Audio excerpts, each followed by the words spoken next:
From Washington, this is another in our series of special programs on issues facing today's campus. Tonight, foreign policy and dissent. Can the Arias Plan bring peace to Central America? And in this hour, the Contras, the Sandinistas, and American intelligence. How far should the U.S. go in protecting what it considers its legitimate interests?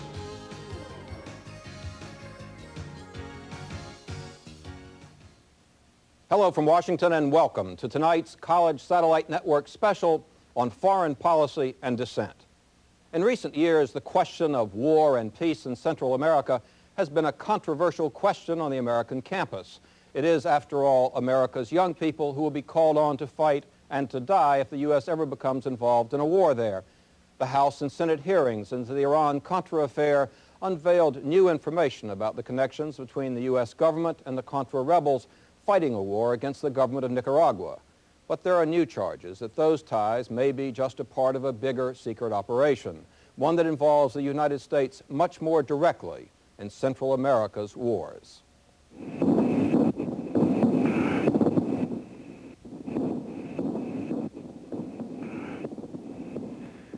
This is how Americans have seen Central America for the past 10 years.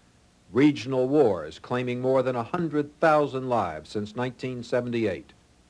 The wars on America's doorstep have become a major concern and are at the center of American foreign policy in the region. $1.5 million a day to support the Duarte government in El Salvador. $100 million in aid to the Contra rebels fighting the Sandinista government in Nicaragua, with the Reagan administration now seeking another $270 million.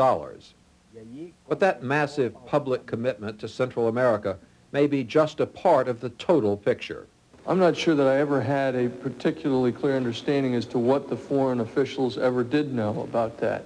This summer's Iran-Contra hearings revealed a much larger role by American intelligence in the region than the American public had ever been told about. Secret shipments of arms and supplies to the Contras, coordinated by the CIA and the National Security Council, took place without the knowledge or consent of the Congress. Since then, published reports have charged American intelligence agents have been part of a conspiracy to raise Contra funds by smuggling drugs north to the U.S. Others have alleged that Colonel Oliver North used a secret team of right-wing extremists to train and equip the Contras. And what bothered me most of all, and I think I communicated that fairly clearly to my superiors, is here, fix it. And the thing is already on fire when they throw the bag to you, and you know what's in the bag. The congressional inquiry and these published charges have raised new questions about how and when American intelligence agencies should be involved in foreign policy implementation. Joining us now in Washington to look at what American intelligence has been doing in Central America and around the world are four people who have examined the issues for some time. William Colby was director of the Central Intelligence Agency for 3 years under Presidents Nixon and Ford. He's now a political consultant to government agencies and businesses. Republican Congressman Henry Hyde of Illinois is a member of the congressional committee which has been investigating the Iran-Contra affair, including 12 weeks of televised hearings this summer. Leslie Coburn is the author of a new book, Out of Control, the story of the Reagan administration's secret war in Nicaragua. She is also the producer of the CBS West 57th Street piece many of us watched before this program, which charged that the CIA was involved in drug trafficking to support the Contras. And Daniel Sheehan, General Counsel of the Christic Institute. The Institute is a public policy research group which specializes in investigations and legal actions. Mr. Sheehan was a lawyer in the Karen Silkwood lawsuit on nuclear safety. He's now bringing a lawsuit which charges that a secret team of intelligence agents has conducted illegal operations around the world for many years, which I think probably takes me right to you, Mr. Sheehan. Very extreme charges. Some of what we've just seen in this film suggests some fairly extreme action. Do you have the facts to back that up? Yes, we do, Hyde.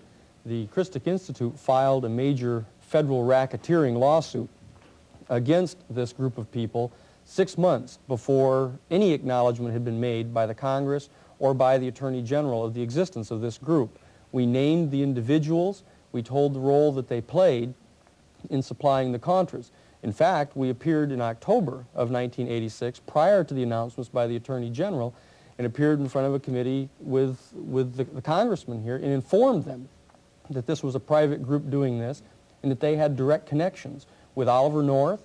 We named the individuals that were involved in this, the role that they played, and we pointed out that they were involved with major drug smuggling that was going on. We named the people that were doing the drug smuggling that were later revealed in the CBS piece. Let me break right there, because you've made now a series of statements, but one of them connects, I think, to the congressman who is, along with a number of other congressmen, someone who has heard those charges.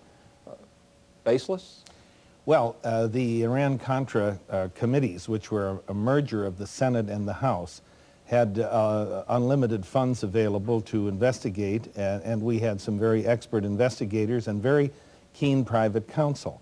And the last report I have seen said they found these charges baseless insofar as drug dealings are concerned. They could find no evidence to support them. The rest of Mr. Sheehan's statement somewhat escapes me. I really have no recollection of being present at a hearing. It may well have been. I attend an awful lot of them. But I'm sure if there was substance to his charges, the Democrats, which control the House and the Senate, would pounce on them like, you know, like raw meat. So right now, what we're going to do is keep moving the ball, but you can have a chance to exchange on that one in a minute.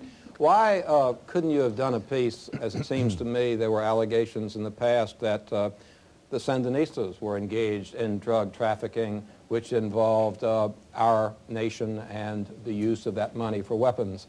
What made you follow this particular road in your piece? Well, I think the last time I looked, taxpayers' money wasn't going to the Sandinistas. I think what was disturbing about the drug smuggling that we found, the CBS News team that had been following this story for quite some time, was that drug smuggling, we found considerable evidence that drug smuggling was used as both a source of funding and that drug smugglers were used to transport guns down to Central America and bring drugs back to the United States. Congressman Hyde pointed out that the committee did issue a memo on the subject. The disturbing thing about that memo, by the way, was this was a July 23rd, 1987 memo, saying that hundreds of people had been interviewed on this subject and that the charges were baseless, that it was in fact street talk. Other committees on the Hill investigating this found that rather amusing, because you have the Senate Foreign Relations Committee, who are now doing very serious investigations of the drug charges. You have the Crime Subcommittee of the House Judiciary Committee, who are also following this up. One of the committee staffers from the Iran-Contra committees came to the Crime Subcommittee 2 days before that memo was written and said, should we look into this issue? So that sets a record for interviewing hundreds of people, 2 days. But you are in effect still stating a number of allegations that people are looking into, which takes me to you, Mr. Colby. These are allegations in many cases about people with whom you have either been associated or about whom you have some knowledge. Do you find it likely, from your own past, to believe that the government of the United States, and more specifically intelligence agencies of this government, have been engaged in directly in drug smuggling? Absolutely not. Why? I can guarantee you that the CIA has never been engaged in drug smuggling. Now, that canard has been raised on various occasions in the past and has been investigated exhaustively. The fact of drug smuggling from Central and South America is hardly news. It happens. The fact that some odd fellow may at a convenient moment say, oh, I was doing it for CIA, is a normal defense of any convicted criminal, frequently to say, well, I didn't do it, I was just doing it for my government. And this whole conspiracy theory, the secret team, which is a paranoia of the right wing and of the left wing, is something we live with all the time. CIA conducts secret operations, that's right, and it's charged with doing that by our government. But I can assure you it conducts operations under the law, and if it didn't, the Congress would have their heads. Well, let me take the two witnesses in this case for the defense and ask both of you something. If this is true, Congressman, for instance, why was the Congress so surprised to discover that, in fact, some activities have been going forward which you, as a person who believes in what our government is doing generally in Central America, had to yourself say may have been off the reservation occasionally. Why? Now we're leaving the drug subject. I want to deal with a larger question that Bill Colby just raised, You mean a which foreign is policy being run out of the basement of the White House Precisely. by General Secord types? that Yes. sort of question, because it goes to the But heart that of whether or doesn't have not to do with somebody. drugs. But it goes to the heart about whether or not any allegation is so far distant from what may turn out to be fact. I think Well, that's the question. No one doubts, and I certainly don't, that strange, bizarre things happened, and this was a strange, bizarre scenario. But it doesn't involve the CIA, as far as I'm concerned, and it doesn't involve drug dealing. What it does involve is a high-risk policy that had to be kept very secret because lives were involved and confidentiality. Had this been known, I'm sure had it been known on the Hill, there would have been screams to high heaven. This is the general policy. That's right. of- The opening to Iran, the sending of weapons to Iran, the effort to get the hostages out were all of a piece. And since Secretary Shultz disapproved, since Secretary Weinberger disapproved, the president wanted to go ahead. I don't know who convinced him. I suspect Bill Casey, but I don't know that. He's gone. But somebody with influence and with some mystique to him, some answers, suggested that the Israelis who brought this proposition to our government had some intelligence about who the pragmatics were inside Iran. This might accomplish access, influence, and the release of our hostages. But getting it back to Central America, which is where we're going to try to stay here for a while, question here was forget the fact that the Iran deal may or may not have been something which would have been approved at whatever levels if it had been known by the people or by the Congress or anybody else. On the very questions that are raised most often about Central America and American policy there, I want to ask Mr. Colby as well as the Congressman, and then back we go to the first affirmative, all right? The question is, again, the revelations that are verified, which no one seriously is disputing anymore, about activities by some individuals at any rate, under certain circumstances down there, aren't they in themselves so far beyond what anybody would have accepted as being likely just a year ago as to make it a lot more possible to believe that some of these things are possible too? No, I don't think so at all. I don't happen to agree with what was done there. That's an independent question. I would have not done it that way, frankly. But I think if you look at the record of what's happened there and the degree of CIA involvement... There is Nicaragua and the general Nicaragua war. and the Okay. Contra operation. All right. You will find that basically CIA stayed out of it while the Boland Amendment was in force, and that Bill Casey stayed out, had the CIA stay out of it. At the same time, he found a legal loophole, he thought. I disagree, but he thought he found a legal loophole that Colonel North could do it, because he wasn't in CIA, he was in the NSC. Now, you'll find a couple of little things where CIA stepped over the edge. Yes, a CIA officer delivered a message from Colonel North to a Contra leader. Now, that's hardly a major violation of the Boland Amendment. It was a violation, but it wasn't a major one. Now, that, I think, is the scope of what we're talking about, of CIA's being involved in All right, this and thing. that really is the setup of this discussion, which is what is our government doing in its authorized agency. So now, let's go back to those who bring a slightly different picture to bear on this same area.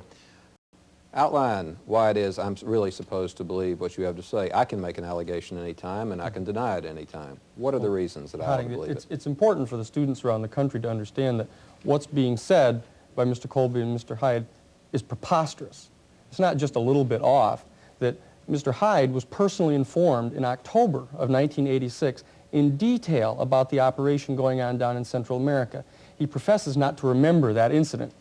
The fact is that he personally stood up and demanded that those hearings be closed so that no one would be able to find out about this information. It's not that he didn't know about the information. He didn't want anybody else to know about the information. Would you mind telling me what information you're speaking October about? 15th of 1986, before the House Subcommittee on Western Hemisphere Affairs, with Mr. Hyde present, chaired by the Congressman Barnes from Virginia. Maryland. From Maryland. Right. That I sat right there and told them all about this operation. I told them about Oliver North. I gave the names. I submitted to them the copy of the complaint. And Mr. Hyde moved to have the hearing closed down, to get all the public out of the room, because this was national security information. In fact, he went so far as to say to the other Congress people, gentlemen, we can't allow this information to be put public because we can be incriminated if, in fact, we know about this and we authorize more money to go to the Contras, because what Mr. Sheehan is saying here is that this is a criminal conspiracy involving high-level officials of this administration. Now, if Mr. Hyde doesn't remember that, I'm pretty astonished. I think at this remember point we have actually some specifics we might want to deal with specifically. Yes. Yeah, I remember the occasion where we had a hearing with the movie cameras churning away, and I frankly don't remember you, Mr. Sheehan, but I'm sure you were there. You have a clear memory of it. And I remember moving that we have a closed session. It was a tactic in response to some of Barnes's tactics, which I now forget about, but we didn't have a closed session. We came back in, so that's immaterial. And that you made charges about Colonel North, Which have been shown to be true. well, so what? Which you said were So what? outrageous and irresponsible at the time. Which has nothing What to do did I with say? CIA. What did I say that was so outrageous and irresponsible? You said that making these accusations about Oliver North and members of the National Security Council were absolutely outrageous and irresponsible for me to be making any such public charges. I told you that as a member of the Congress of the United States, it was your responsibility to understand that these were true. Well, And you moved to close down the hearing so no one could hear it. Are you telling me Mr. Barnes didn't pursue this up every labyrinthine way possible? He was very zealous to nail the administration to the wall, and I'm sure he had the votes and he had the members. Why are you so worried about me? I'm not worried about you, Congressman Hyde. I'm worried about the fact that you would try to tell this audience around the country that you didn't know about this. Stop. The issue is We that you did know about it. we have now, I think, run that particular dog about as far as it'll go, just simply because there's a disagreement on the merits. But I think you see part of the debate right here on both sides as to what the facts may or may not be. But speaking of facts, in that very interesting and very provocative and astounding, if all true, piece, it has been said on the side and within it that a large number of other witnesses, of other people with information were interviewed, as opposed to the 3 that are actually on camera. Yes, that was one of 2 pieces, by the way. Yes, well, actually, you've done a number of pieces in the area, but just concentrating here. Do all of the people you talk to lend substantiation to the general allegation that is in that piece? Well, when you're doing an investigation like that, you talk to lots and lots and lots of people, dozens and dozens and dozens of people. If it's clear that the story is not checking out, there's no corroboration, there are no documents, whether it be customs documents, FBI investigations, a copy of a check, address of a bank, you know, you really spend a good deal of time following something like this up. I'll give you an example, though. First of all, I just wanted to comment that... Actually, you have about 15 seconds to make a comment. But the CIA was a good deal more involved in this than is being made clear here from the massive documents released during the committee hearings. Alan Fires, the task force chief, Joe Fernandez, the CIA station chief in Costa Rica, was running the airdrops. And Dewey Claridge was intimately knowledgeable about what was going on. You know what? Do me a big favor, and we're going to come out of this segment and come in. Knowledgeable, Bill, but doing? Mr. Colby, we're going to have to stop right here, come back. When you do it, identify people not only by name but by title, okay? Most of us don't know as much as you all do. During the program, a number of our viewing campuses will be responding to 4 special polling questions on the topics we're obviously going to be discussing tonight. We'll have the results of our College Satellite Network poll a little later in the broadcast. The first one now, the first question that we're going to be asking comes up now. Do you believe that U.S. intelligence agencies are involved in illegal activities in Central America? Now, not all of you are going to be answering this. The monitor for the selected control schools will now conduct the poll. We'll be back with more from our panel of intelligence experts and your telephone questions right after these. I've just spent a year traveling around Europe and Northern Africa, and I've seen numerous examples of things that go on that the American people have no idea, things where the CIA and the FBI are involved in completely exploiting local people and governments, especially in small villages. I was embarrassed and disgusted. I believe that the United States or no other country should barge into anyone else's country and try to control their lives and choose the way of life for them. This is our CSN phone room here in Washington, and our operators who are ready to take your telephone questions for our panelists tonight, so call them in. If you'd like to be part of our program, just give us a call. Our number is 800-426-8969. That's 800-426-8969. We look forward to hearing from you during the time remaining in this hour of our program. And now to go to those who are here with questions. I know that Charlotte Eldridge has a question here. Please stand, identify yourself, name and school, and ask your question. Sure. My name's Charlotte Eldridge, and I'm here on Washington semester with American University. I want to direct my question to Mr. Colby. And I think what we are learning about is that there is a very special need for national security interests. And it's stated in a lot of things dating back from Monroe Doctrine. But there's also democracy as we know it in the United States. There's a sort of dichotomy there. I was wondering what you felt would be a fair balance between those two. Well, I think we've essentially reached the fair balance, which is that our country needs to conduct some covert operations. There's no question about it. The Congress has looked at that in a series of investigations, including some ones that went badly, and said, well, nonetheless, sometimes we do need to do it. But let's do it under our Constitution and not outside. Let's have an arrangement where the Congress has to know about them and have a voice in them and decide whether they're going to be done. You have two very special committees of the Congress who are entitled to know about these operations and who are expected to keep them secret so that they continue.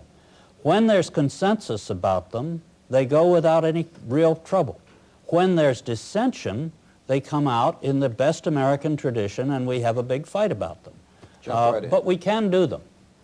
I'd like to respond to that. The fact of the matter is that Senator Frank Church's Select Committee on Intelligence Abuses uncovered not a little bit of problems with the CIA, massive illegal conduct on the part of the Central Intelligence Agency. Now, when is this? This I is just don't back in the late agree 70s. with that. They in fact stated that they had uncovered evidence showing that in fact our Central Intelligence Agency and intelligence community was acting in many instances like a totalitarian government abroad that was horrendously embarrassing.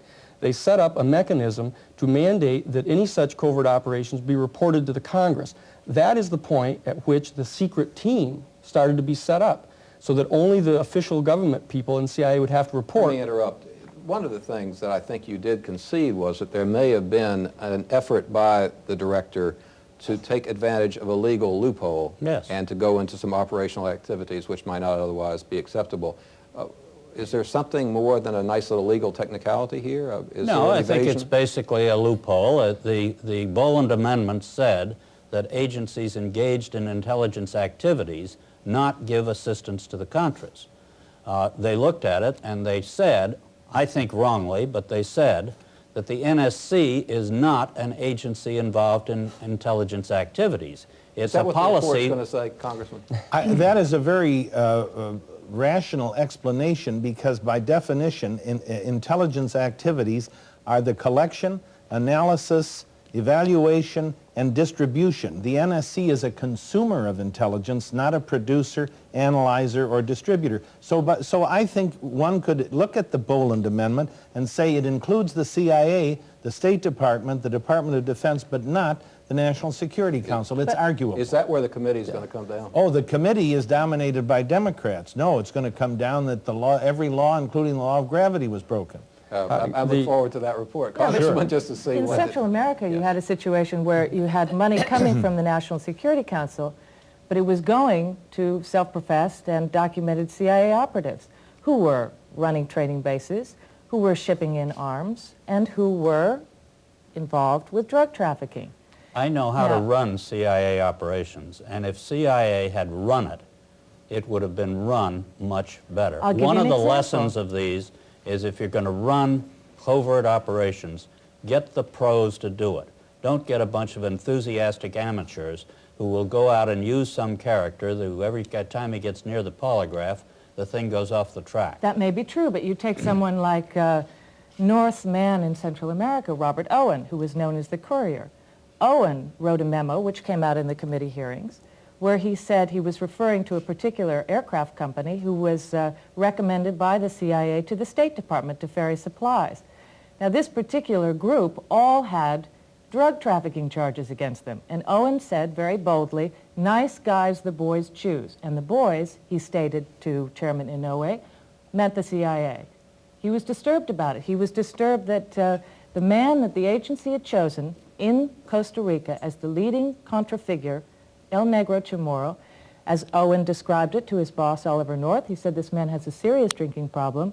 His deputies are involved in drug trafficking and stealing from the United States government. This was a shoddy operation. And it wasn't a CIA operation. Hyde, it's important to understand that the Central Intelligence Agency are experts in trying to deceive people, in trying to keep things secret. But isn't it their function to try to do that? No, their function is defined in the National Security Act of 1947, was to gather intelligence, to advise the President and the National Security Council on intelligence activities, and to engage in other operations that the National Security Council from time to time direct them to engage in. As was stated specifically by the people who drafted the National Security Act, it was never intended for the Central Intelligence Agency to be engaged in these types of unlawful activities. What they're doing is they're using the term covert, not to keep these activities from adversaries such as the KGB or others.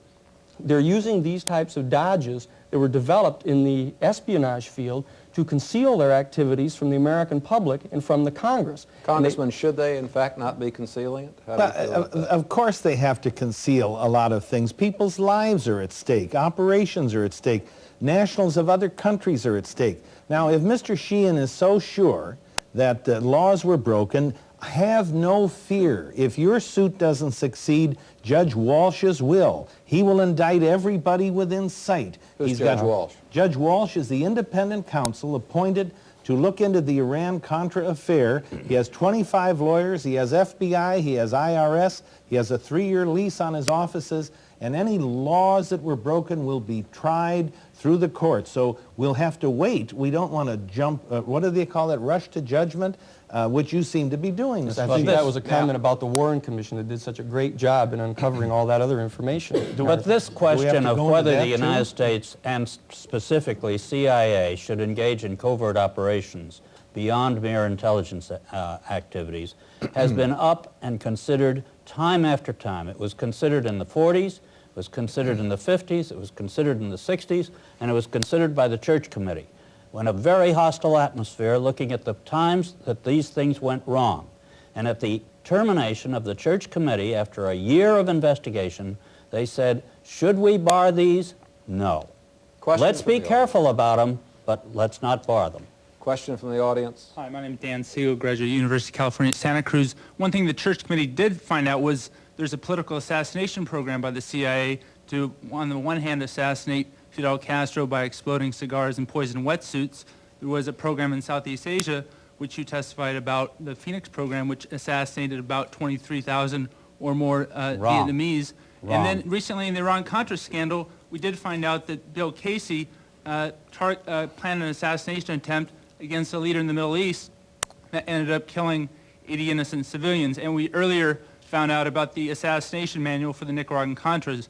My question is, how, as a democracy, can we tolerate political assassination programs in our name? We don't. I'm the guy who wrote the directive saying that CIA would not engage in those things. In fact, the Church Committee looked into this, and one of the conclusions of the Church Committee is that the CIA did not kill one foreign leader. They tried. They tried in Castro's case, that's for sure. We aren't saying but they did great not. Now, let's get this into some degree of proportion. They killed thousands of civilians. Wait, everybody just a gets minute. chance. Go ahead, Bill. Now, you mentioned Phoenix. I have testified on Phoenix, and I have told the Congress of the United States under oath, and it's been looked at, as to whether these people were assassinated, and I've said no. They were mostly killed in military actions. That's exactly what happened. There was a war over there, if you'll remember, and we were involved in it. Documented evidence to the contrary that I'd like to hear from the other panelists. Wait, I'm sorry, I didn't know you were coming back in, but we have another question from outside of here. Everybody gets their shot, but right now the University of Kentucky has a question. So, University of Kentucky, go ahead.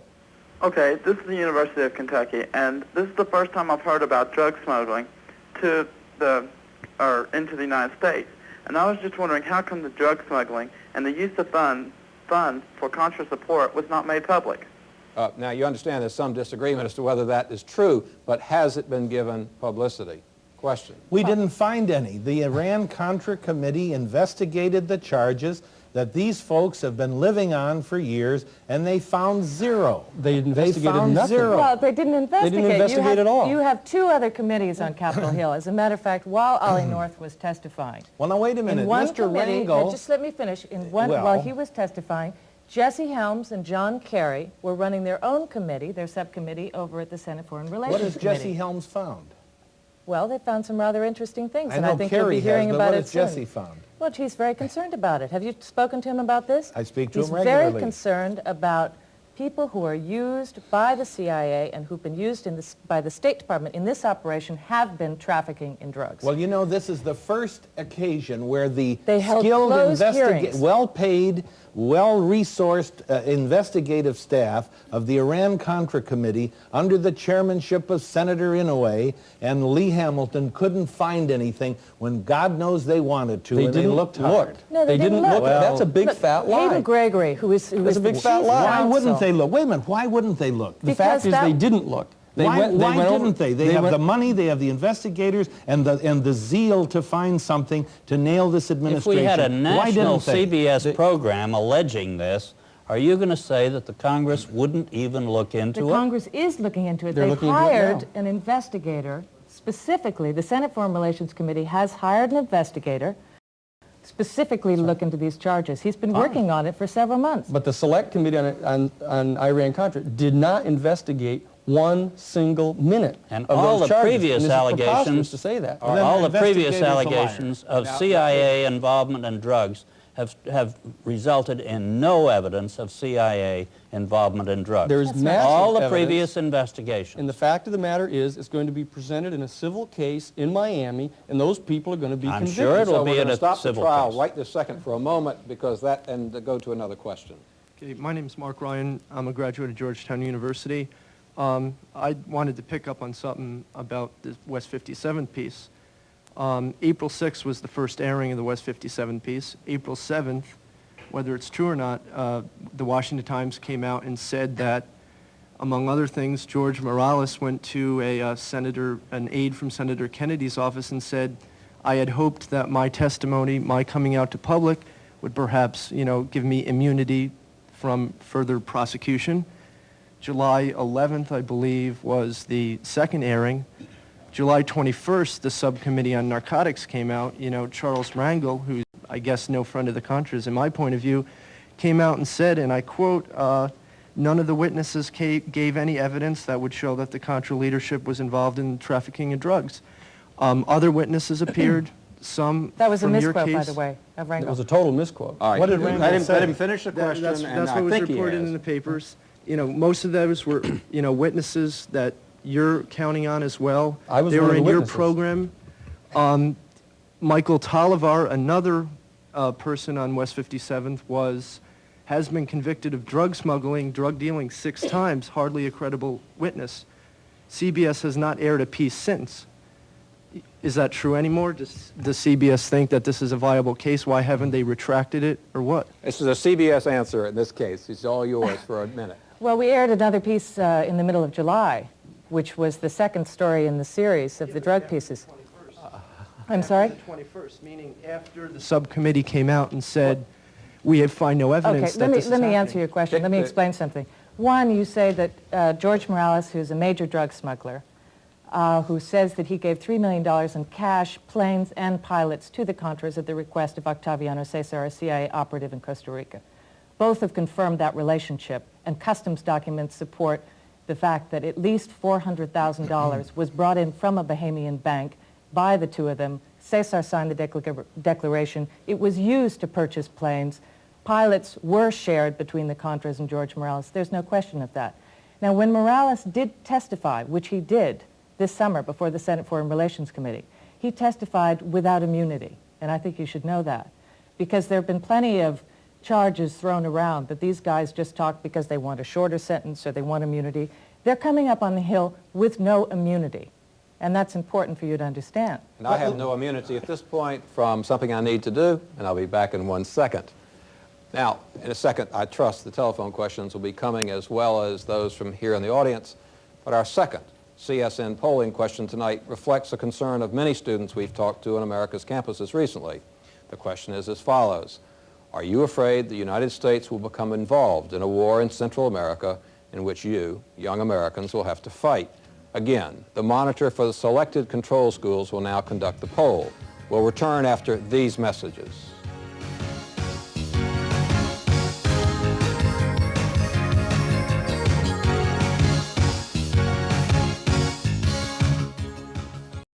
We have half as many countries that we do deal ethically with as opposed to half that we possibly don't give the good shake to. When it comes to United States foreign policy, I believe we do deal ethically, except in the area of protecting our own business interest, because the businesses don't deal ethically with other governments. The University of California at Santa Barbara has a call. So go ahead, Santa Barbara. Hi, my name is Captain McNamara, and I know that one of the things that came out during the Iran-Contra hearings was the fact that there was an attempt, or there was a possibility of an attempt being planned on the life of Ambassador Tams, and this attempt was being made by people working for the United States government, and the purpose of this was that the assassination of Ambassador Tams would be blamed on the Sandinistas, and this therefore would give the Reagan administration an opportunity to rush like Rambo into attack Nicaragua. And now knowing this, as I think we all do who watched the hearings, even though it was very, very quickly dismissed, knowing this little that we do know about that, why should it be a surprise to any thinking person that there is drug running from Central America to fund the Contras? One of the names... I think the question is pretty well understood. In Costa Rica. And one last thing. I must say that I admire Mr. Sheehan so much. I understand that attempts have been made on his life and on the life of his family. I have a question. All right. I'm sorry. You've really asked about 4 questions and 3 assertions. So I see a yes-no on this. So let's go to the yes-no. Yes, Mr. Sheehan? There's an important point. Was there, in fact, something that you know of as an attempt made on Ambassador Tams' life, and have there been allegations against yours? There was a specific plan afoot. It's important to correct a point that the people, in my judgment, and that of the Christic Institute, were not working for the American government. What they were was part of this secret team. The dangerous thing we're trying to communicate to people is that when, in fact, the CIA is being closely monitored, and a decision is made to get former CIA people, former Pentagon people, such as Secord and Kleins and these types, to do these operations so they don't have to report to these intelligence committees, you get a lack of control. And that's what happened with regard to Tams. Rene Corbeau and Felipe Vidal and a number of other individuals who were in Central America working with a man by the name of John Hull, a civilian, who was the recipient of the CIA shipments that were going in. These are the people that joined together to decide to try to kill Louis Tams, the U.S. ambassador to Costa Rica, to blame that on the Sandinista. That is an extraordinary thing that's happened. It's a factual thing. There's direct eyewitness evidence, people in the meetings where they had the floor plans of the embassy and everything. That's a fact. With regard to the second question... That is, the allegation is a fact. Those charges have been made. Well, as a trial lawyer, you know that what you have is you have witnesses who provide eyewitness testimony of being in the meetings. There's corroboration for it. There's more than one person acknowledging it. Okay, that's point 1. That's right. Congressman Hyde, well, do you agree with point 1? No, I think it's fantasy. Mr. Sheehan makes charges and throws names around. No indictments, not even, is there a civil lawsuit? Is Tams suing these people for attempting to kill him? I saw Mr. Tams, he didn't have any security around him, a very nice man. But let me say this, Charles Rangel is chairman, he's a Democrat from New York, chairman of the Select Committee on Narcotics of the House of Representatives, a very liberal Democrat. He has come up with 0 on the charges made by Ms. Coburn and by Mr. Sheehan. So we've got 2 liberal Democrat agencies, the Iran-Contra Committee coming up with 0, you got Charlie Rangel and the Select Committee on Narcotics coming up with 0, And they still say there's a big conspiracy to deal in drugs. I think it's a big zero. You have a shot on something on this point too in a second, but you were going to say that Charlie Rangel, Congressman Rangel, had misspoken. I didn't know what that meant earlier. He was misquoted. Uh-huh. He was quoted as saying that there are no charges worth looking into most of the Contra leaders. What he had said was there are indeed serious charges against every Contra leader. Oh, now, you this make was, them regularly, yes. There are serious charges. It's only CBS kind of thing. Oh, what does that make it? A big deal? that, CBS? I think it's important to realize that there are 3 committees who are looking into narcotics now. And from what I've seen, the Senate Foreign Relations with Jesse Helms and John Kerry are really taking the lead. I have another call, but let me just ask a very brief question. I mean, because it's frankly of some dramatic interest and of some real personal interest to you. Do you feel that your life has been threatened in connection with this? Well, we got direct evidence that the cousin of Felipe Vidal, one of the people that was involved in the Tamsing, had put out a $100,000 contract on members of the Christic Institute if they went back into Florida to continue their investigation. Our chief investigator uncovered it, went to see the man who acknowledged that he had done it, and they withdrew the contract. The fact of the matter is that the people on this secret team of former CIA people and Pentagon people are not the kind of people who are silly, that are going to do something stupid like that. They know that they've got lots of arrows in their quiver to play, politically and otherwise. But the other people from the 2506 Brigade of right-wing Cubans in Miami, some of these men will kill you for stepping on their dog.